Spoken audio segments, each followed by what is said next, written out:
Eu quero discutir com vocês nesse vídeo sobre a aterosclerose. E qual que é a importância de entendermos isso? Porque o nosso aluno obeso, principalmente com obesidade abdominal, diabético, hipertenso, cardiopata, idoso, fumante, vai ter essa resposta aumentada. Então nós precisamos entender para que a prescrição do nosso treinamento e da alimentação possa ser de maneira adequada para poder promover a repercussão fisiológica que vai tratar esse processo. Até porque a aterosclerose vai levar ao infarto agudo do miocárdio e o acidente vascular cerebral, que são as principais causas de morte no mundo. Então vamos entender junto esse processo. Vou fazer aqui o vaso sanguíneo. Então aqui o vaso sanguíneo, que está o sangue aqui. A parede do vaso sanguíneo se chama endotélio. Secreta diversas substâncias com ações fisiológicas importantíssimas, como o óxido nítrico. Abaixo eu tenho essa região aqui, que é chamada de túnica íntima, que é o espaço subendotelial. Vou fazer aqui. Aqui eu tenho a limitante interna, então essa região aqui é a túnica íntima. Depois eu tenho a túnica média, que é onde está a célula muscular lisa. A túnica média.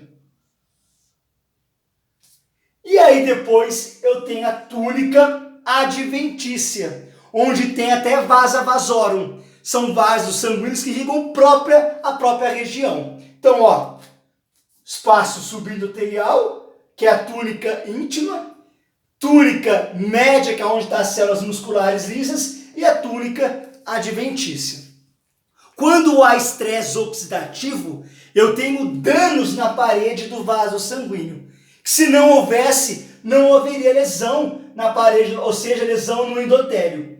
Como houve estresse oxidativo? Rafael, e o que leva até aumento do estresse oxidativo? O que é estresse oxidativo? É quando há aumento de radicais livres, entenda como sujeiras, e redução de enzimas antioxidantes, os lixeiros. Então, quando há aumento de radicais livres e redução de enzimas antioxidantes, há o estresse oxidativo, que lesa a parede do vaso sanguíneo, o endotélio.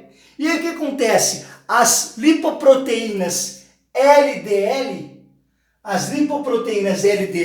como elas são pequenas, elas conseguem passar. Se não houvesse lesão, teria maior dificuldade de passar para essa região que é a túnica íntima. Aqui é importante a gente entender isso, porque dizer que LDL é ruim é um erro gigantesco. Porque LDL é uma lipoproteína plasmática que tem a função de transportar colesterol para os tecidos. Colesterol é importantíssimo. Inclusive, a membrana das células é formada por colesterol. Para formar hormônios, testosterona, estradiol, estrona, estriol, eu preciso de colesterol. E quem vai entregar colesterol são as lipoproteínas LDL. Inclusive, eu tenho receptores para LDL voltar. Ao entregar o colesterol, elas podem voltar para o fígado, porque eu tenho um receptor que reconhece a LDL, que é a lipoproteína plasmática.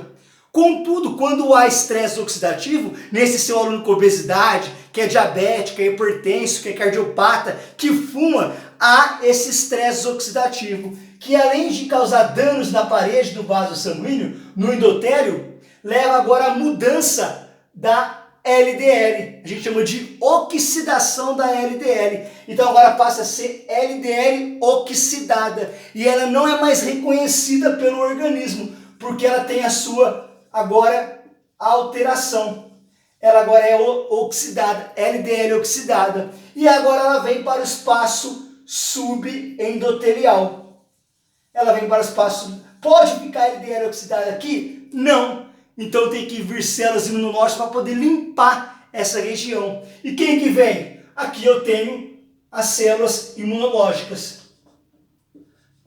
Os monócitos. Os monócitos são atraídos para esse local aqui, para o espaço subendotelial. Quando os monócitos saem do sangue e vão para o espaço subendotelial, a gente chama isso de diapedese. Diapedese é a saída do sangue e ida para o espaço subendotelial. E aí os monócitos sofrem uma diferenciação. Eles viram macrófagos.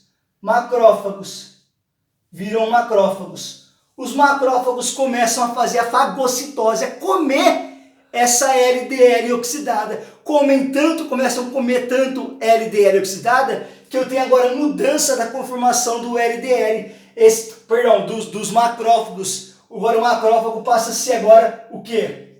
Uma célula espumosa. O que é a célula espumosa? É o macrófago que comeu tanto LDL que tem a mudança na sua conformação e agora vira uma célula espumosa. Essa célula espumosa libera citocinas inflamatórias, como o TNF-alfa. E essa citocina inflamatória liberada causa agora um desajuste para quem? Agora, para células musculares lisas. Para células musculares lisas, que estão aonde? Na túnica média. O que levou isso? Foi a liberação de citocinas pelas células espumosas. E agora, essas células musculares liberam matriz extracelular. Matriz extracelular liberada, então proteoglicanos e colágeno é liberado. Então agora eu tenho uma mudança de conformação, um desajuste dessas células musculares lisas, que inclusive saem do seu local, que é da túnica média, e vão para a túnica íntima. E agora vão para a túnica íntima. Saem do seu local e agora vão para a túnica íntima. E agora? Agora eu vou ter a formação da placa de ateroma. O que é a placa de ateroma? Vou fazer o desenho agora aqui, ó. A placa de ateroma. A placa de ateroma nada mais é do que uma capa fibrosa formada por matriz extracelular, proteoglicanos e colágeno, um centro lipídico, porque os macrófagos comem tanto LDL, comem tanto que eles explodem, liberam colesterol. Então eu tenho um centro lipídico e um centro necrótico e as células musculares lisas. Essa placa aterosclerótica agora pode obstruir o fluxo sanguíneo. Se for uma artéria coronária que irriga o miocárdio, pode agora levar o seu aluno, o seu paciente, a um infarto agudo do miocárdio. Se for um vaso sanguíneo cerebral, agora pode levar ao acidente vascular cerebral.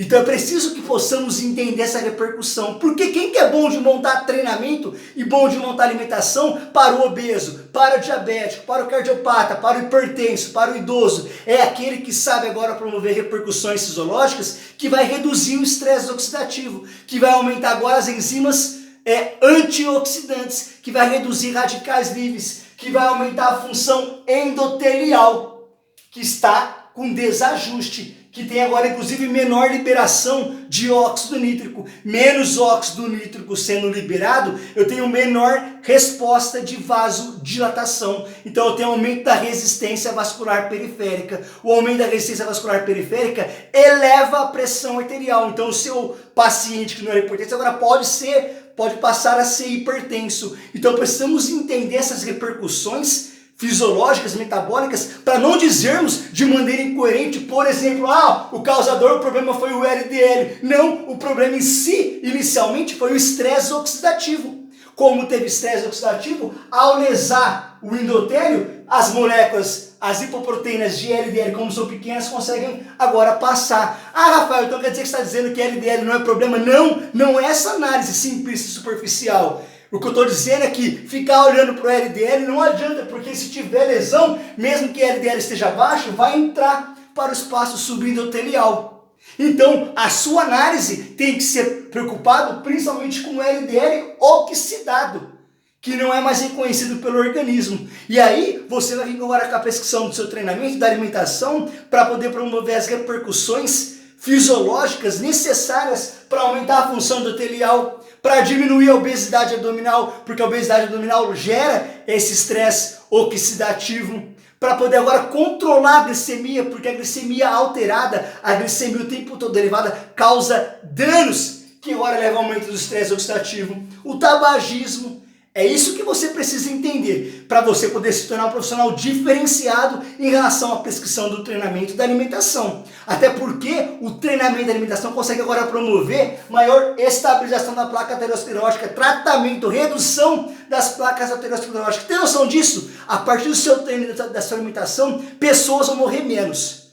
Espero que o vídeo tenha ajudado.